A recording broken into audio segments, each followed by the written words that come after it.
Olá galera, como é que estão todos vocês? Eu sou o professor Danilo Guimarães, professor de língua espanhola. Vou dar algumas dicas para vocês nessa reta final para o Enem. Bom, língua estrangeira em si, para o seu estudo, não necessariamente você tem que focar na gramática, pois a gramática ela não está sendo cobrada nesses últimos 5 anos, ela nunca foi cobrada para a prova do Enem. Então, o seu foco maior é na interpretação textual. E como uma dica que eu posso dar para vocês para a interpretação textual, é você partir das perguntas e respostas que estarão em língua portuguesa e logo após partir para o título do texto e a leitura em si. Por que isso? Isso facilitará vocês a entender alguns vocabulários, algumas palavras que vocês não tenham o conhecimento. E aí direcionar rapidamente a sua leitura. Lembre-se, você tem menos de 3 minutos para responder essas questões, para que sobre um tempo hábil para a sua redação, que é onde vai ser cobrado na língua portuguesa a gramática. Outra dica que eu dou para vocês nessa reta final é que busque ter uma leitura dos periódicos, dos jornais como El País, El Clarín, El Mundo, porque isso facilitará a vocês a interpretação desse tipo de linguagem periódica. Bom galera, essa é a dica que eu estou dando hoje para vocês. A gente se vê mais. A prova de matemática do Enem é de todas a mais fácil, porque são 45 questões e então não faria sentido se elaborar uma prova que exigisse cálculos demasiados, que exigisse muitas fórmulas. Então, pega-se basicamente o conceito de geometria, o conceito da álgebra e se elabora uma prova. O ideal na prova de matemática do Enem é encontrarmos a maneira mais rápida e simples de resolver as questões. Portanto, peço atenção principalmente à semelhança de triângulos, funções de primeiro grau. Funções de primeiro grau, vale salientar a função linear, né? Mostrar que o gráfico é uma reta e que aí eu também posso resolver questões de função de primeiro grau através de semelhança de triângulos. Na parte da geometria analítica, prestar bem atenção na circunferência, na equação das retas, porque isso tem caído com uma certa constância na prova do Enem. No mais, uma regrazinha de 3, grandezas diretas e inversamente proporcionais, tem ajudado muita gente sobre isso. Nos próximos encontros vamos fazer alguns exemplos e poder ver que a prova de matemática dá para se resolver rápido, dá para se resolver apenas, muitas das questões apenas com teoria. Então é isso galera, e até a próxima. Então para o Enem, um dos pontos importantes para ser debatido é a questão da República Velha no Brasil. Então, só relembrando, quando é que começa a República Velha? Então, nós passamos pela República da Espada, né, que é o período pós-estabelecimento da República no Brasil, e a República Velha vem com os primeiros presidentes civis ali do Brasil. Então, algumas características da República Velha que nós não podemos esquecer de maneira alguma.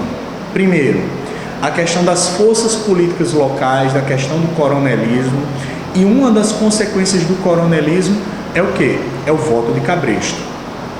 É óbvio também que essa situação que ocorria nesse período, havia também movimentos de resistência, como por exemplo o cangaço é um movimento de resistência a esses desmandos da República Velha. O movimento tenentista, uma das grandes expressões do movimento tenentista é a Coluna Prestes, né?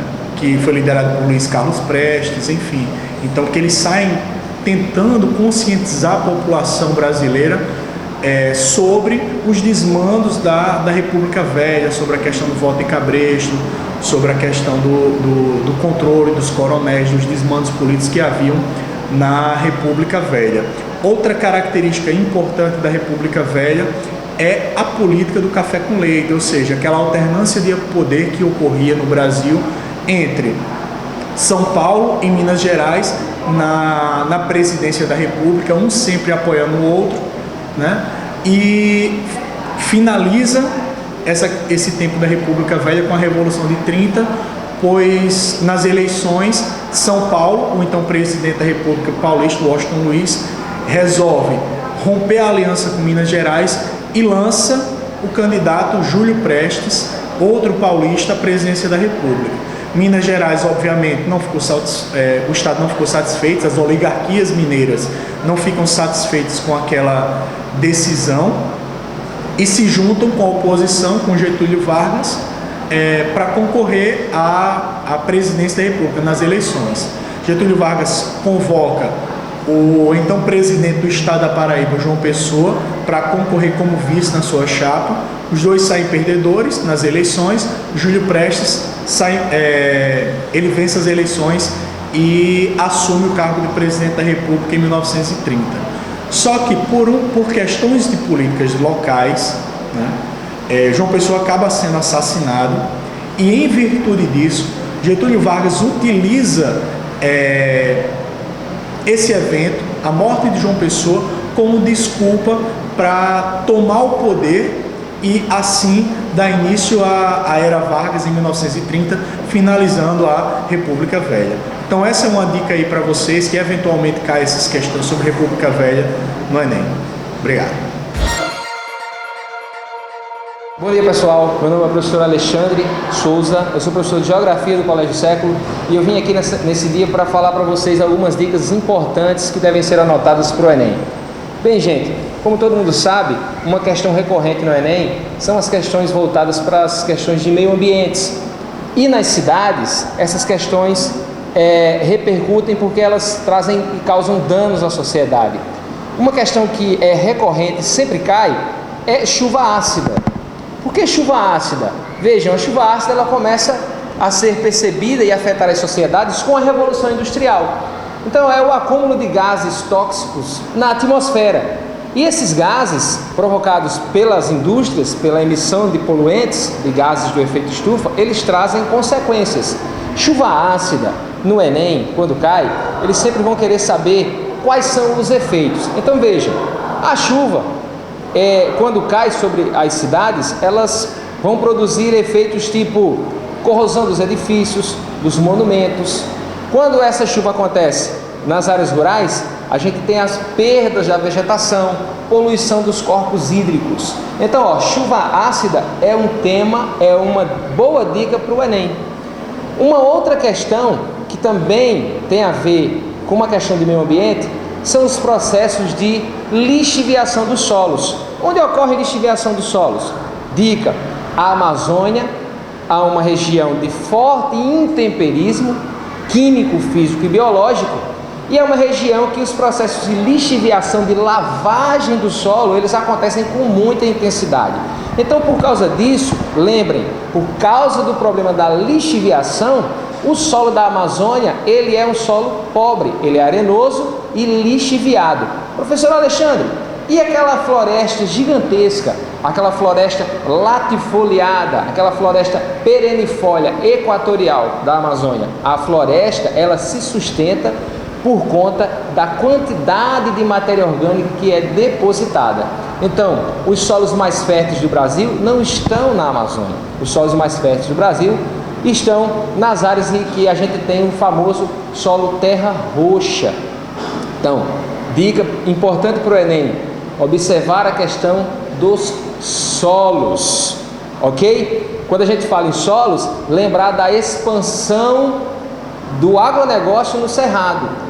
A expansão do agronegócio no Cerrado, ela se dá em função da técnica, porque o solo do Cerrado também não é um solo fértil. O solo do Cerrado é um solo ácido.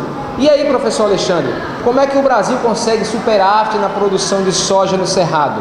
É o incremento da técnica. Outra dica para o Enem, a questão da agricultura brasileira. Então, o solo do Cerrado, ele vai passar por um processo de aperfeiçoamento do solo. Então, eles vão colocar insumos, adubos e produtos químicos para poder dar subsídio à produção de soja no Cerrado.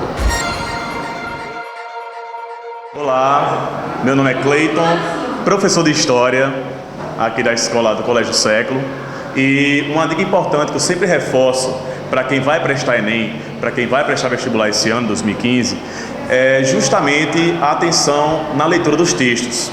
Sabemos muito bem que um texto colocado em uma questão de ciências humanas e suas tecnologias nunca é colocado de graça numa questão.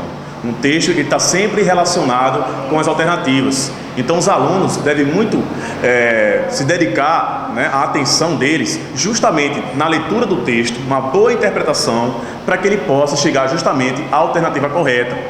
Então é importante, ao lado de uma boa informação, ou seja, com o conteúdo que é estudado dentro de sala de aula, nos cursinhos, que esse aluno se informe realmente, além desse conteúdo que é estudado, ele se informe não só com os livros, mas também no dia a dia, com informações, com os jornais que ele lê e que assiste, para poder chegar numa questão de ciências humanas e suas tecnologias e saber justamente interpretar um texto que está lá. Então essa é a dica que eu deixo para vocês. Boa sorte, pessoal, boa prova no Enem, fique com Deus, um abraço.